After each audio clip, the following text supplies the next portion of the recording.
So that we were fighting the Trump administration on this. The Trump Justice Department, they were defending the draft records behind Sally Yates's misconduct.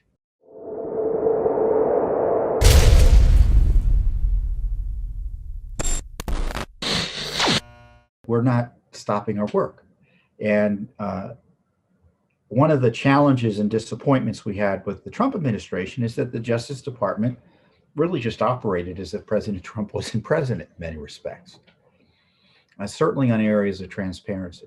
They protected the corrupt criminal class that targeted Trump both before he came into office and when he was in office. And the Justice Department, in many ways, aided and abetted them by protecting them from having records about their activities disclosed.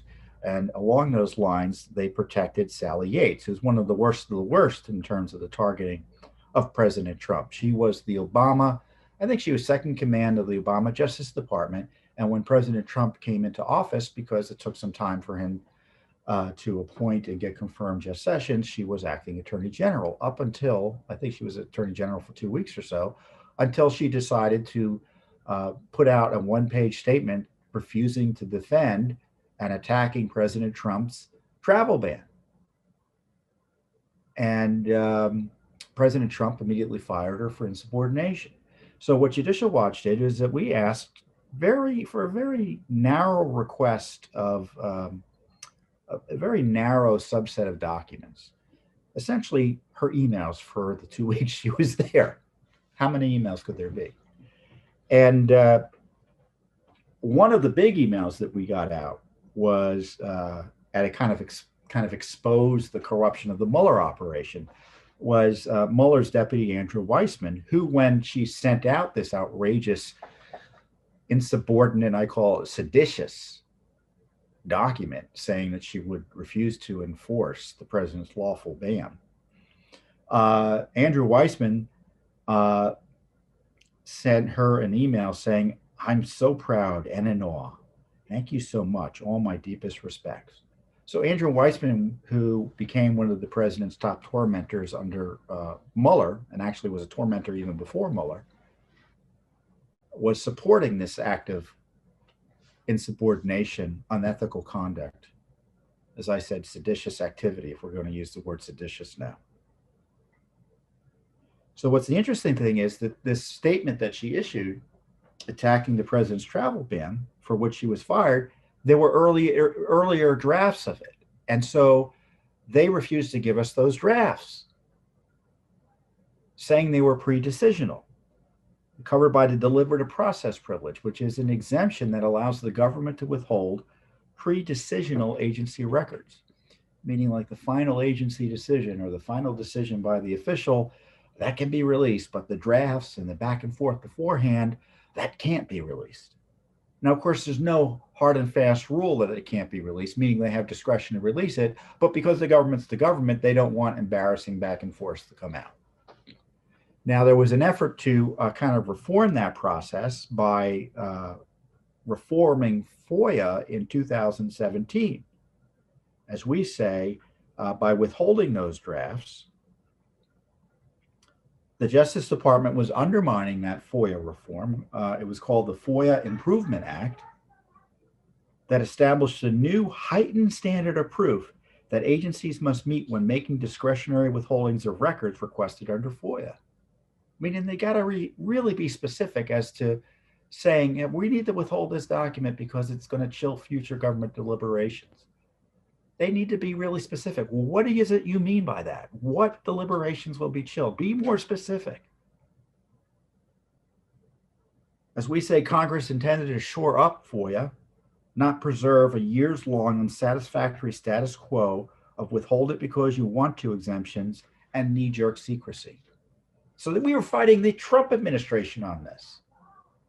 The Trump Justice Department, they were defending the draft records behind Sally Yates's misconduct. Were they going to? So think about this. The idea about deliberative process privilege is you withhold documents because it might chill future government decision-making. Are they concerned that withholding these or releasing these documents would chill further misconduct by the Justice Department senior leadership? Well, that's their logic. And of course, there's a government misconduct exception to withholdings, meaning you can't use arbitrary these discretionary withholdings to cover up government misconduct. And I'll read you our section where we talk about that. Where there is reason to believe the document sought may shed light on government misconduct, the privilege is routinely denied on the grounds that shielding internal government deliberations in this context does not serve the public's interest in honest, effective government. Insubordination, especially by an acting attorney general, seeking to defy an executive order issued by the president is, quote, a serious breach of the responsibilities of representative government. The records at issue relate directly to Yates's defiance of the president and breach of the duties she owed the president, which resulted in her being fired. The records reflect, or at least are purported to reflect, the thought process by which Yates chose to direct her subordinates to defy the president by not defending the president's executive order. They are, in effect, deliberations on Yates's decision to commit insubordination. They do not warrant protection under the deliberative process privilege and should be made public. So this is an appeal because the lower court ruled that Justice Department could withhold it. And unfortunately, the lower courts here in the District of Columbia regularly just rubber stamp the withholdings of the government. You know, everyone talks about the stone wall we get in government agencies, but from my perspective, and I'm envisioning myself being in my office, so I'm not in my office, but if I were to look off to my side here, I'd see the court. And back that way would be the White House. And I see the stone wall extending from the White House to the courthouse, manned by members of both branches. That's Judicial Watch's approach. So I know you're frustrated, many of you, that there's a Biden administration, but from Judicial Watch's perspective, things haven't changed much. The Justice Department is going to defend the corruption targeting President Trump. They did it during the Trump administration. They will continue to do it during the Biden administration. We're not going to get any more transparency from the Biden administration than we got from the Trump administration. I've told you before, in some ways, the Trump administration was worse for transparency than the Biden administration. The big difference is that Joe Biden probably has zero interest personally in transparency, when President Trump actually was advocating for the transparency, but he was able to get the agencies to do what they needed to do. He was constantly being subverted. I call it casual sedition, where he was directing the disclosure of information and his appointees just refused to do it, or the deep state refused to do it. It was a combination, as I remember one official telling me, he said, the problem is at the deep state, it's the top state, meaning even his appointees were resisting this. So Judicial Watch is better placed than most to deal with the Biden administration in terms of getting information about its activities. Because, you know, I know everyone says Tom Fitton is a supporter of Trump, and you know, the truth be told, he appointed me to a position on a commission. But Judicial Watch, we sued the Trump administration probably more than anyone else did. I don't think anyone else sued the Trump administration more than Judicial Watch. I guarantee you no one will sue the Biden administration more than Judicial Watch. Our goal is to enforce the rule of law. Our goal is to say, hey, government agency, we are the American people. We have a right to know what our government is up to. FOIA gives us this right. You are violating that law. And now we're going to take you into court and get you to explain why you're withholding documents, and at least try to get the court to start you turning over the documents. And it's a slow, laborious process. And it always starts off David versus Goliath. But when we're in court, it's Goliath versus Goliath, because the law is the great equalizer.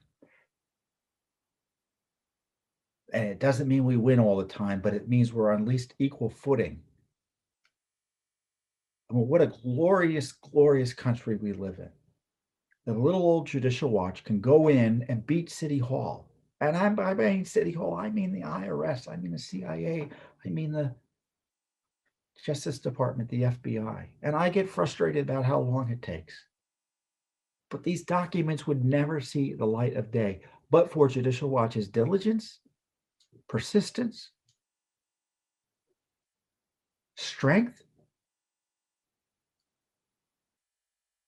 and our glorious system of law that requires agencies, not as much as it should, but in significant ways that other countries have no conception of, to follow the rules.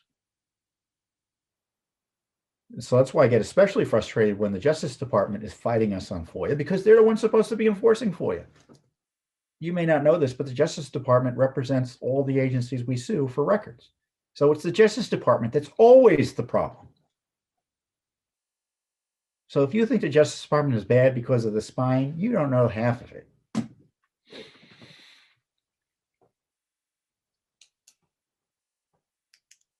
Pretty much everything you don't like about what the federal government does is defended by the Justice Department, happily, oftentimes.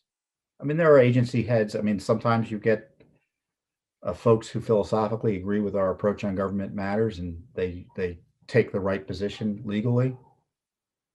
Many times they don't, even if they do agree with us, right? And you see that example with transparency. Thanks for tuning in. Be sure to subscribe to our YouTube channel to catch all the latest news from Judicial Watch.